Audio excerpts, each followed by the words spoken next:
Thank you very much for joining us. We are very excited to bring you this conversation at the annual Asia Pacific Ethics and Compliance Forum concerning why Asian-based companies and private equity funds should be concerned about ESG-related regulations, not just in Asia, but around the world. My name is Marcia Ellis, and I'm the Global Chair of Private Equity at MoFo. Stacy? I'm Stacy Sprinkle. I am our co-chair of our ESG practice, and I lead our global ethics and compliance practice at MoFo. I'm particularly happy to have Stacy join me this morning because Stacy has done a lot of work considering how companies have to be prepared for all the oncoming regulations from various that are coming on board from the EU, from California, where Stacy actually sits, and from other places. Stacy, for our clients sitting in Asia, why should they be focused on the evolving regulatory landscapes outside of Asia related to supply chain diligence? Marcia, it's a great question. And here's what I would say. First of all, do not assume that you are not covered by any of this legislation.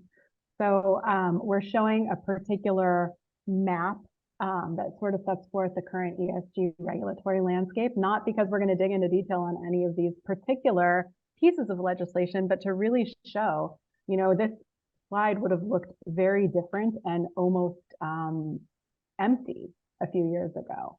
And now there's just been a rapid proliferation of regulations that apply to companies that operate or have business in different jurisdictions. So the very, very first place to start is to understand, where are you operating? Even if you're based in Asia, do you have operations in other jurisdictions?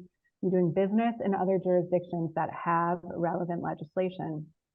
And make sure that, in fact, you don't hit the triggers to be covered by those regulations. So that's fundamental. We can take the slides down, and I'll give you the other reason.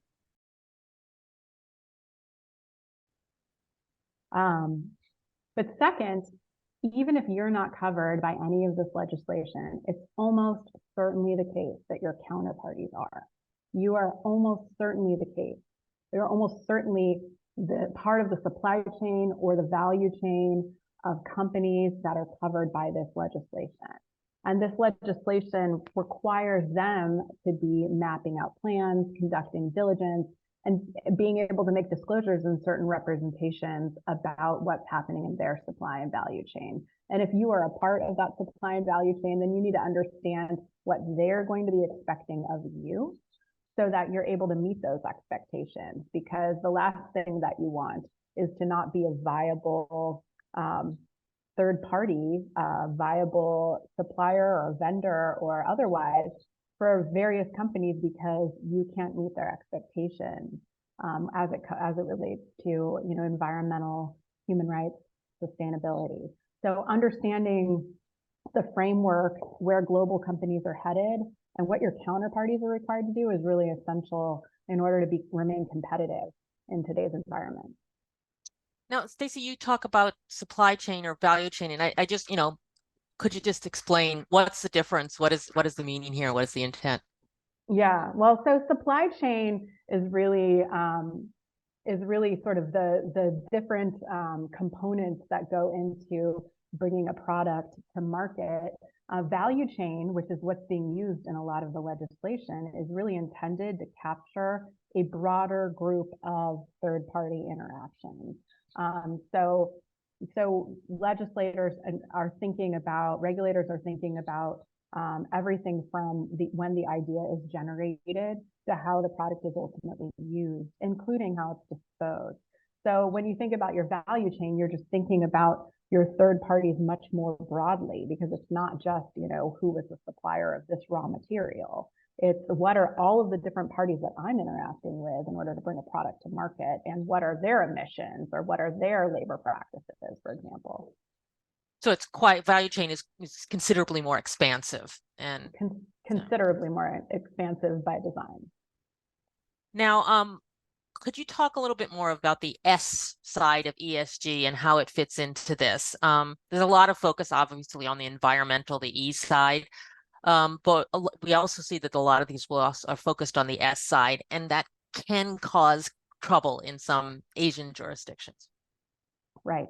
Well, so the focus on E makes sense, right? Because you see various regulations that are addressing and including scope 3 emissions. So in other words, the emissions of your supply chain, your value chain. And so there's a lot of focus on the E right now, and that does make a lot of sense for that reason. But these same regulations, in many cases, are focused on sustainability broadly. And sustainability is not just about environmental impact, it's also about the human rights impact of your products and services. And so there's a lot of focus in various emerging legislative regimes on human rights and on the things that you're doing to ensure that fair labor practices are employed by your suppliers and the other third parties that you're working with, and in your own operations. That there's no forced labor, there's no modern slavery, there's no child labor. In other words, are your practices throughout your supply and value chain fair and having, and not having a negative impact on the human rights of the people that are involved? So, I mean, as you've explained, the requirements, and also given that they can apply all the way through the value chain, this is all quite expansive, and it can be quite daunting for companies, especially for small and mid-sized companies. How should a company go about thinking about addressing these requirements? What should they do? Okay, well, let's start first with companies that already have in place certain programs to mitigate third-party risk. And what I would say to those companies is that this could be viewed as an opportunity. I think what's happened over the last decade and a half is that big companies have many different departments that are looking at third-party risk in different ways and often very siloed ways. So you may have a procurement team that's looking at quality and safety, and now maybe they're tasked with human rights. You have a compliance team that's looking at money laundering compliance and anti-corruption compliance. You have an InfoSec team that's looking at cyber and information security. You have another team over here that's looking at now climate. You have trade control teams that are looking at export and controls and sanctions. Over time, this has become particularly burdensome, not just for the companies, but for the third parties that you're seeking to engage. And so what I see a lot of companies do at this particular point in time is really taking a step back and saying, are we thinking about our third-party risk sufficiently holistically, especially now that there are all these added requirements in terms of what we need to understand about our third parties? So it can be an opportunity, it can be daunting, but it can be an opportunity to take a step back and really say, can we handle our third-party risk in a more efficient way? Can we take a look at our third parties and figure out, do we need all of these third parties? There's a lot of opportunities here, but undoubtedly it is, adding additional requirements on vendors that companies are seeking to apply. Now, that's assuming a certain size company with a certain amount of resources, right? There are smaller companies, plenty that we are familiar with, that really haven't been focused on third-party risk, may not even have a lot of third-party risk. But now, because of these, various new regulations, are either going to be required to make certain disclosures or undertake certain diligence, or are going to be required to make representations to their counterparties about what they're doing with regard to their own labor practices and emissions. So, the right place to start is really to just understand what kind of third parties are you using and where is your risk really? And if you're going to start somewhere, start with the third parties that actually present the most significant amount of risk to you, whether it's in human rights or corruption-related risk or sanctions. Really hone in and develop a program that's appropriately risk-based, focusing on the parties that present the most risk to you.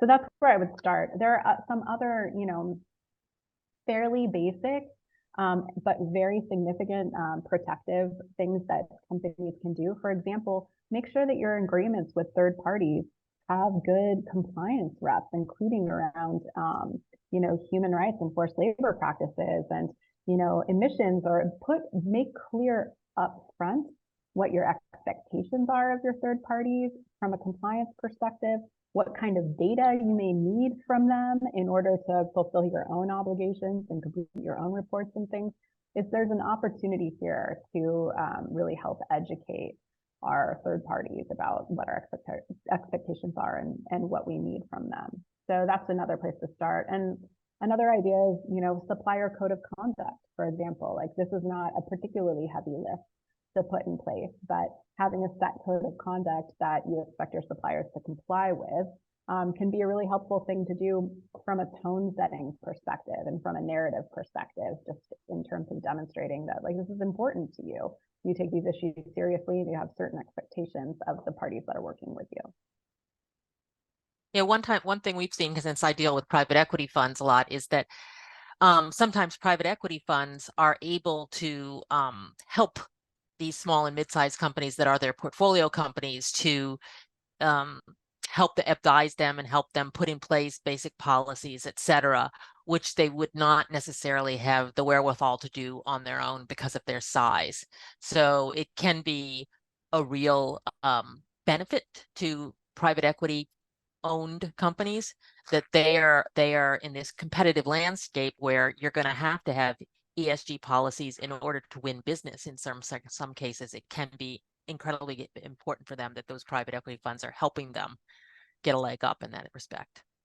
It's a really important point, and it's a really good idea. I mean, I've prepared numerous playbooks and guidebooks and things like that investors will use, the private equity funds will use with their portfolio companies to say, like, this is what matters to us. This is when we expect you to check in with us if you have this kind of change that impacts your risk.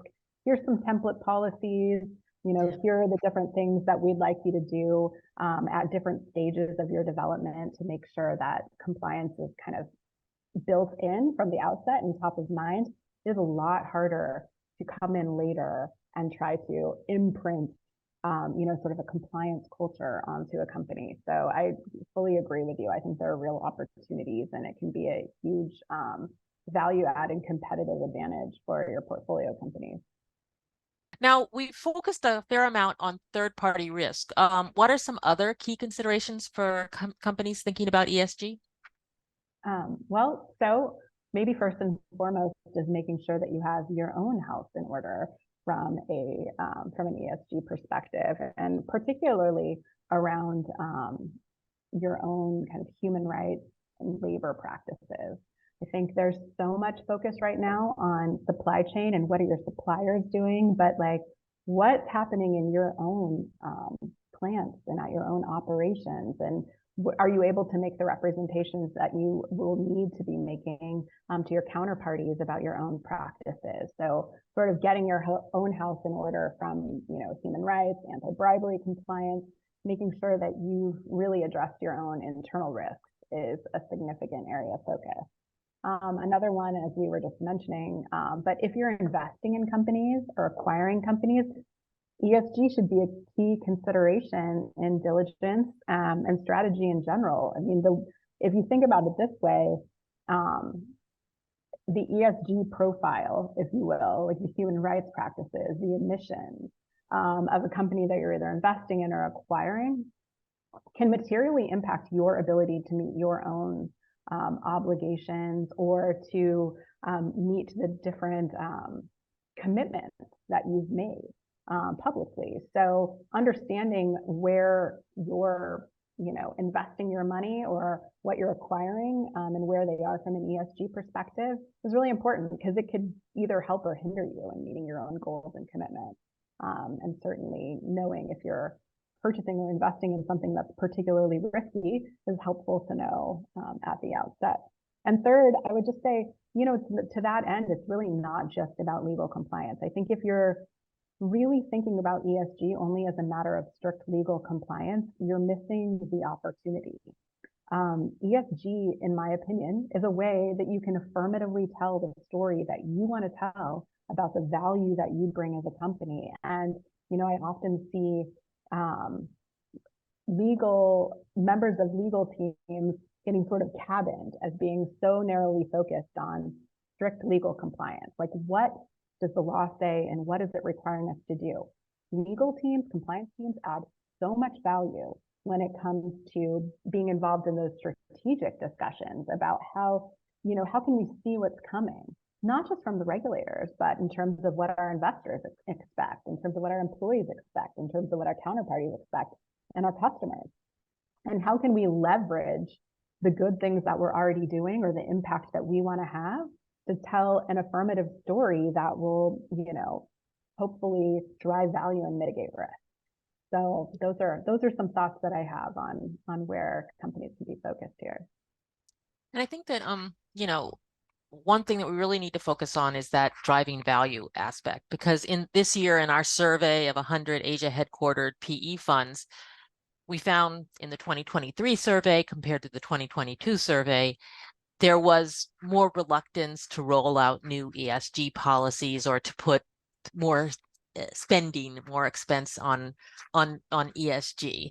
And certainly there's a lot of reasons behind that. I think one of them is just the uncertain economy, especially in Asia. So that nobody wants to add additional expenses without a clear understanding of what the return is, the economic return is. And I think certainly with a lot of companies, that's got to be the emphasis. What is going to be the economic return for implementing ESG policies? People aren't just going to say, oh, it's for the environment, or everything. It feels They good. just It feels yes. good. Yeah. So No, I got it. how do you respond to PE funds and companies who are thinking of this as just a cost center? Yeah, well, I mean, from a PE fund perspective, I know that there's a lot of focus on exit and being able to exit. And in my view, having strong ESG program protocols, policies, call it what you will, is going to really drive value in your portfolio companies. And if your portfolio companies are unable to compete meaningfully for business with big global companies that have regulatory requirements and significant expectations in this area, because they haven't been focused on making sure that they have their own house in order from a labor issues, labor rights, human rights, climate emissions perspective, they're not going to be as competitive, and that has a negative impact, obviously, on the value and the growth of those companies. So I do think it's directly linked. Like, this, in my opinion, is not about, oh, it's nice to have a policy that you put on your website and tell everybody that you're wonderful because you care about the climate and you care about people. Yes, there's that, but this is really about impact and value. Like, this is about how you're driving value at your company because you are able to meet stakeholder expectations, your counterparties' demands, your customers' demands, your employees' demands around business practices that are either sustainable or not sustainable, that are either, hurting or helping people from a human rights perspective. So that's one thing I would say.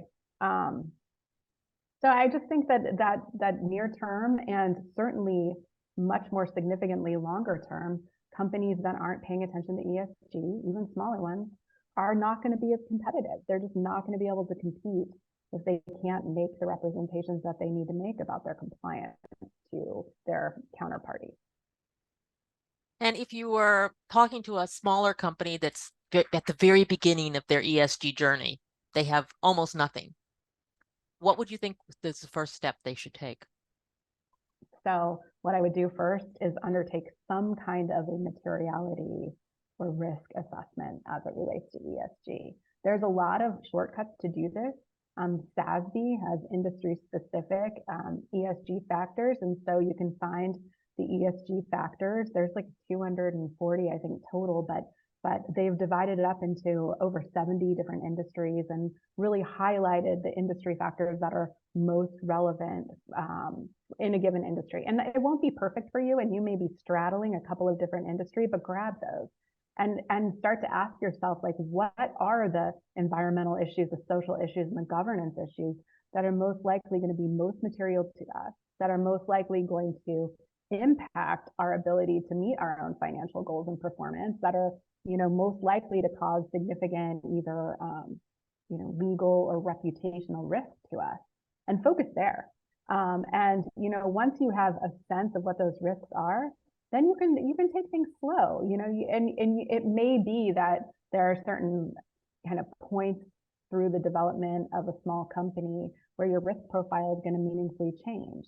And just be aware of where those points are and when they're coming. Try to be proactive about it rather than, you know, completely reactive to what's happening. Because the truth is that if you build sustainability goals around environment, goals around treating your workforce well, goals around being thoughtful about who your third parties and your value chain and supply chain are, if you build those things in early, you're doing a lot less fixing down the road, and you're setting yourself up to have a narrative that is really compelling, and that will really drive you know, customer interest and value. So I think thinking about it from that perspective, not being overwhelmed by, you know, the sort of craziness and the rapid proliferation of regulations in the space, and really focusing on where your risk is the way to start. Thanks very much, Stacy. And we've got a slide up there about our Asia Funds ESG report from 2023. We did a survey of 100 different Asia headquartered funds. These are mainstream funds. These are not ESG focused funds, but most of them are taking significant steps to developing their own ESG policies and requiring their portfolio companies to follow ESG policies. So there's the QR code there. You can scan it and take a look at our whole survey. I think you'll find it interesting. Thanks again, Stacy. It's been great talking to you. Likewise. Thank you, Marcia.